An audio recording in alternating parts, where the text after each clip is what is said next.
kembali lagi bersama kami di Rampai Pagi. Seperti yang diberitahu tadi, Nia Fakrul Razi ada segmen Ilit Rohani pada pagi ini dengan tajuk Imanan Wahtisaban.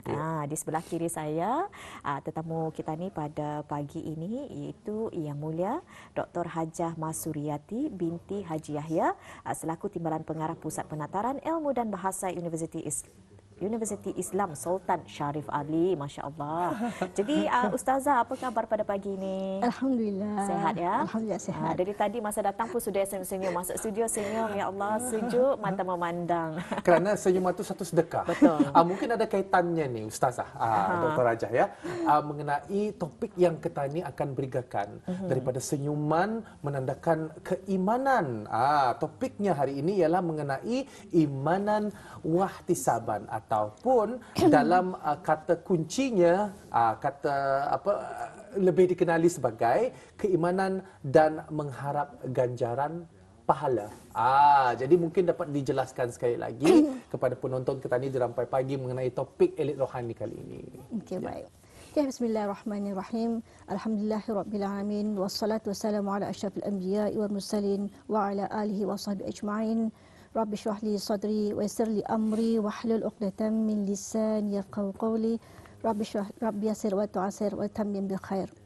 Assalamualaikum warahmatullahi wabarakatuh. Kepada mana-mana jua pendengar, pada penonton, rancangan ini dapat diikuti. Semoganya berada dalam keadaan lindungan Allah jua, dan hari ini kita sudah berada pada hari yang ke-10 di bulan Ramadan sepertiga. Sepertiga sudah kita berada menjalani ibadah puasa. Baik. InsyaAllah melalui segmen Elit Rohani kali ini akan dibincangkan mengenai dengan iman dan wahtisaban, yang terkait dengan pelaksanaan kita ni menjalani ibadah puasa di bulan Ramadan pada tahun ini. Baik, dari segi definisi iman ni maksudnya adalah keyakinan, keyakinan kita ni, dan ihtisaban tu adalah pengharapan, mengharap ganjaran pahala dan mengharap juga maghfirah daripada Allah Subhanahu Wa Taala juga. Baik. Tajuk iman dan wahtisaban ini adalah bertitik tolak daripada sabda Rasulullah SAW, di mana baginda mengatakan, qala Rasulullah SAW, man qama Ramadan imanan wahtisaban ghufira lahu ma taqaddama min dhanbihi. Barang siapa yang menegakkan ataupun mendirikan ataupun melaksanakan Ramadan dengan melaksanakan amalan-amalan di dalamnya dengan penuh keimanan semata-mata, dan juga hanya mengharapkan ganjaran pahala daripada Allah Subhanahu Wa Taala, maka akan diampunkan dosanya, dosa-dosanya yang telah lalu. Jadi mengambil kira daripada tajuk imanan wahtisaban, jarang dibangkitkan ataupun jarang dibahaskan ataupun jarang dihuraikan. Jadi adalah juga orang kita ni pun kurang maklum apa sebenarnya yang dimaksudkan imanan wahtisaban, sehingga kan Rasulullah itu sendiri bersabda tentang iman dan wahtisaban ini. Baik, iman dan wahtisaban ini sebenarnya adalah syarat. Syarat untuk seorang Muslim itu, untuk orang yang melakukan puasa itu, untuk ia mendapat pahala.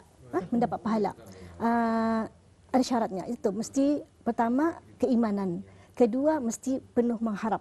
Macam itu. Artinya jangan kita ni melaksanakan puasa ni sekadar hanya menahan lapar dan dahaga saja, tidak.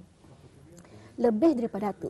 Sepatutnya kata ni lebih daripada itu, dan artinya amalan yang kita ni buat semasa Ramadan ni, semasa puasa ni, hendaklah lebih daripada yang biasa. Kalau tadi kita ni memahami puasa ni sekadar menahan lapar dan dahaga, sebaiknya untuk yang iman dan wahtisaban ni kita ni lebih daripada itu, artinya bukan setakat menjaga ataupun melihara daripada lapar dan dahaga, tetapi hendaklah melihara keseluruhan, misalnya menjaga mata daripada pandangan yang boleh mengurangkan pahala, begitu juga dengan telinga, kemudian lisan lebih penting. Lisan ni penting lah, sebab lisan ni berkata, kalau kita ni kadang-kadang berkata waktu puasa ni boleh mengurangkan pahala puasa. Jadi artinya iman dan wahtisaban itu dalam rangka menjalankan ibadah puasa ni artinya keseluruhan, bukannya sekadar menahan lapar dan dahaga. Kemudian dari segi maksud ihtisaban tu juga ia adalah dalam kita ni melaksanakan puasa, ada amalan kita dikerjakan kan. Jadi dalam tadi melaksanakan beberapa amalan, misalnya amalan bersedekah misalnya. Jadi sambil tadi bersedekah tu memang tadi penuh yakin bahasanya sedekah tadi itu adalah untuk menutup ataupun mengcover tadi punya kekurangan ataupun dosa-dosa telah tadi lakukan macam tu. Sedikit sebanyak ia membantu untuk mengurangkan dosa tadi macam tu.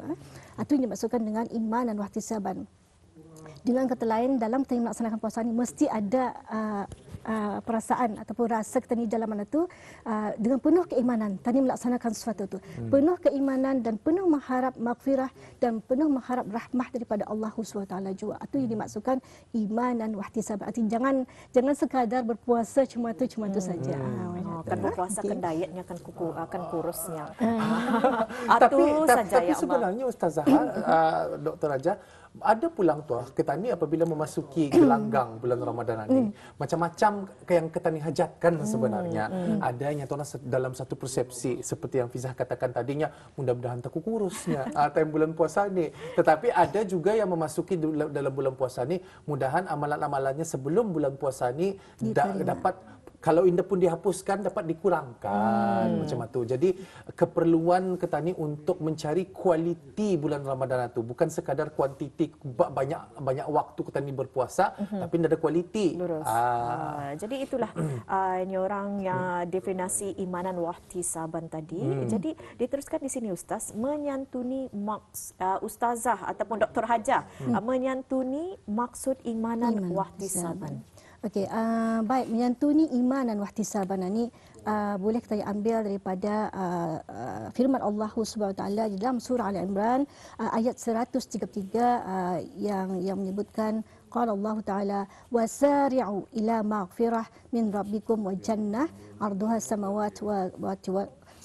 samawati wal ardu iddat lil muttaqin. Dalam ayat ini ia bermaksud dan bersegeralah.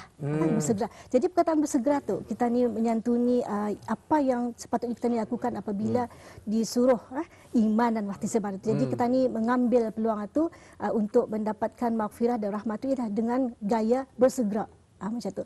Wasari'u, bersegera. Bersegeralah kamu kepada keampunan, memohon keampunan daripada Allah Subhanahu Wa Taala kerana syurga yang luas seluas langit dan bumi yang disediakan untuk orang-orang yang bertakwa. Okey. Kemudian yang keduanya menyantuni iman dan wahtisaban ini juga adalah dengan gaya kata ni berlomba-lomba. Artinya kata ni berlomba-lomba lah untuk mendapatkan pengampunan itu.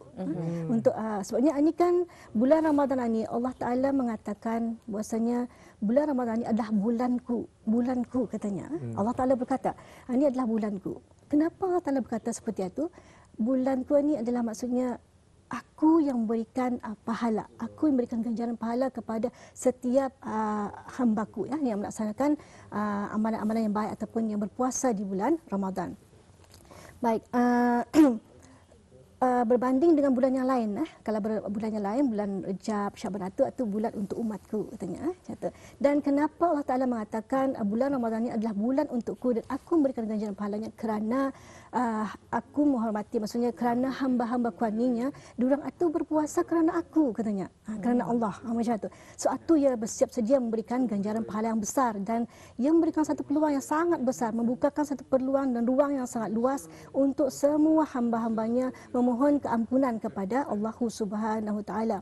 Dan di sebalik itu juga perlu kita mengingati balik sabda Rasulullah tadi itu, iman dan wahtisaban itu juga ia menunjukkan satu gesaan, satu maksudnya peringatan, maksudnya menyedarkan kita ni lah cerita wahai manusianya, wahai orang awam macam ataupun wahai hamba Allah Taala ni, sebenarnya kamu memang melakukan dosa sebenarnya. Jadi apa lagi, ini peluang Allah Taala bukakan untuk kamu meraih maghfirah daripada Allah Subhanahu Wa Taala. Itu maksudnya. Jadi hadis tadi itu di samping kita ni menyebut sebagai iman dan wahtisaban dengan ada dua perkara tadi kan, keimanan dengan penuh mengharap, tapi dari sudut yang lain juga ia adalah satu tegasan bahwasanya mengingatkan kita ni memang kita ni melakukan kesalahan dan memang kita ni ada dosa yang kita ni buat. Jadi pohonlah keampunan daripada Allah Subhanahu Wa Taala dan inilah masanya. Itu dia ya.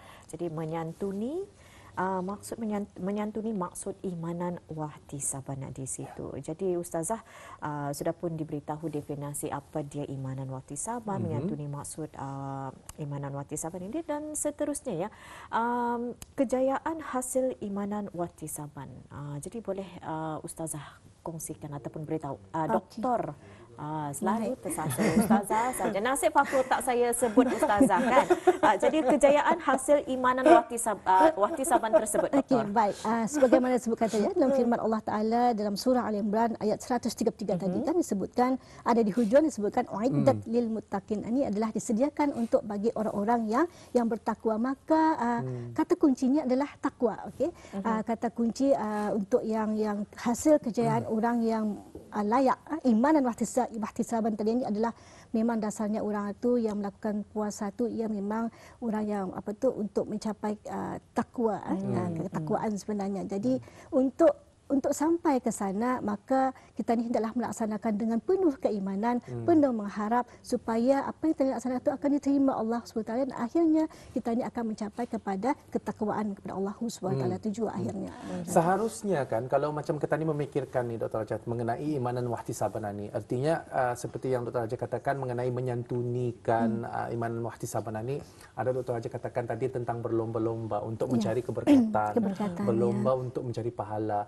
Dan harusnya semestinya yang supaya ketanian itu untuk berlomba mesti ketani sadar dulu ketanian ini peringkat mana dulu gitu orang dan yang ketani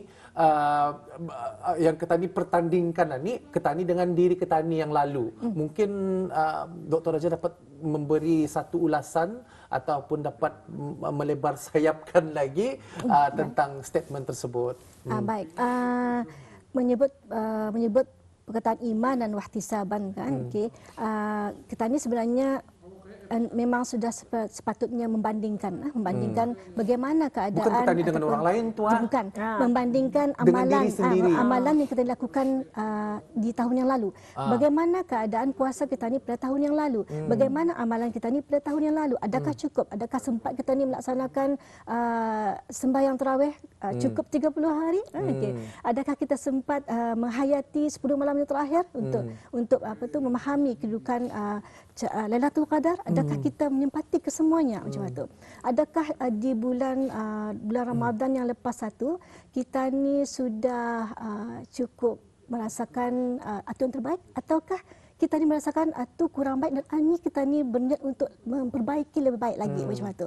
Rasanya saya yakin setiap orang, setiap individu kalau ianya menghayati pelaksanaan Ramadannya pada tahun ini, saya yakin, saya pasti dia boleh memikirkan bagaimana keadaan puasanya pada tahun lepas. Saya yakin begitu. Tapi macam pada realitinya Mbak Fiza, kalau macam kita ni di sekolah pun apabila kita ni macam periksa, benar je tu kan duduk peperiksaan, buat ni jawapan kadang-kadang dapat 70% tapi ada yang kalau macam diri saya yang babalan ni kadang-kadang 59 just pass gitu orang 59%. Mesti tak cikgu tu bercakapnya do your best lagi next time. Artinya dan kalau dengan realiti kehidupan dengan dikira dengan markah gitu orang dapat tani lihat kata tapi soalannya lain-lain tu tiap tahun tu lain soalannya tu tapi intinya masih sama, tolak campur bahagi kira kalau matematik lah tu jadi sama masih. Misal kata term ni 70, next time 75, ada naik peningkatan itu. Tani dapat melihat daripada markah. Kalau daripada segi ketani dengan amalan ketani, seperti yang Dr. Rajah katakan tadi, ada ketani akan terasa tu, ada perubahan, ketakwaan. Mungkin dapat diulas sekali lagi. Macam mana ketani kan tahu yang merasa ketani itu, macam okey ni dari tahun lepas macam tu cukup ke macam tu. Okey, macam mana kita tahu macam mana kita tahu. Baik, inilah sebenarnya yang mungkin kelainan dari segi ilmu rohani segmen ini. Ya sebenarnya yang dibahaskan ini adalah benda yang tidak nampak. Betul. Benda yang gaib. Benda yang ialah tidak nampak, jadi maka orang dah ingah-ingah, orang dah akan peduli macam tu. Sampai satu saat satu ketika macam tu, sampai satu saat satu ketika apabila kita ni biasanya kita ni akan mula rasa kesedaran tu mungkin apabila kita ditimpa jatuh sakit baru datang kesedaran macam tu. Baru akan mungkin memulakan memulakan sedikit kebaikan macam tu. Ada orang seperti itu macam tidak menafikan juga. Tapi itu lebih bagus lebih bagus daripada tidak langsung menghayat daripada langsung tidak menghayati kehidupannya macam tu. Tidak mengenali nilai kehidupannya macam tu. Dalam hal ini inilah beratnya cerita dalam segmen Elite Rohani ini, ia adalah terkait perkara-perkara yang di luar daripada pandangan mata kasar kita ni lah macam tu. Saya sebagai yang tenaga pengajar, saya selalu mengingatkan pelajar saya, okey, cerita tentang tasawuf. Sebab saya mengajar bidang tasawuf. Memang sukar untuk difahami sebab ia bukan benda yang nyata, bukan benda yang nampak dilihat dengan mata macam tu. Filosofi, tapi macam perlu filosofi. kepada sentuhan dalaman kita ni. Perlu kita ni mengasuh dalaman kita ni sebenarnya macam tu.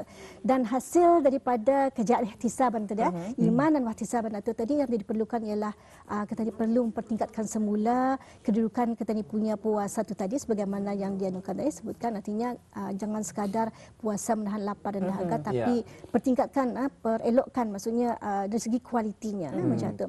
Kemudian dari segi yang lainnya, kalau kita ni membaca Quran, tilawah Quran di dalam puasa, artinya bukan sekadar tani tilawah cuma itu saja, tapi sebaiknya kita tadabbur. Tadabbur artinya menghayati segala isi makna kandungan Al-Quran tersebut. Sekurang-kurangnya, saya yakin, saya percaya, kalau ada hamba Allah Taala yang biasa menghayatinya, pasti akan menyuntik hatinya, dalamannya macam tu. Kadang-kadang setelah kita ni berpuasa, apapun amalan yang kita ni lakukan, kalau ada keimanan wahtisaban itu, insya-Allah kita ni akan mungkin cara Allah Subhanahu Wa Taala menyentuh hati kita ni ialah kita ni akan berlarutan dalam keadaan tenang. Bukan saja di bulan Ramadan tetapi menjurutah ke bulan-bulan yang lainnya. Jadi kita harapkan kita ada 1 minit saya lagi ni, Dr. Raja, dapat disimpulkan ni mengenai imanan wahtisaban ini. Baik, sebagaimana kita maklum, iman dan wahtisaban ini adalah yang selalu terkait di dalam cerita bulan Ramadan. Jadi bulan Ramadan ini adalah bulan di mana Allah Taala memberikan ruang seluas-luasnya untuk kita ni memohon keampunan dan mendapatkan keberkatan jua dan jua rahmat daripada Allah Taala juga melalui amal ibadah yang kita ni lakukan sepanjang melaksanakan puasa di bulan Ramadan ini, insya-Allah. Ya, alhamdulillah. Itulah tadi kesimpulannya iman dan wahtisaban. Jadi semoga kita ni sadar, bukannya dah sadar diri. Kalau dah sadar diri pingsan. Muhasabah diri sebetulnya. Tapi muhasabah diri bukan dia sadar diri. Tetapi Dr. Raja, kalau misalkan ini melencong lain ya, kalau misalnya dia sadar diri itu diharuskan bersungkai sudah kalau dia sadar diri. Baik tadi bawa ke hospital. Baiklah, kita ucapkan terima kasih kepada Dr. Haja Mas Riyati Binti Jaya, Timbalan Pengarah Pusat Penataran Ilmu dan Bahasa Universiti Islam Sultan Syarif Ali. InsyaAllah kita akan berjumpa lagi. Selamat berpuasa. Selamat berpuasa.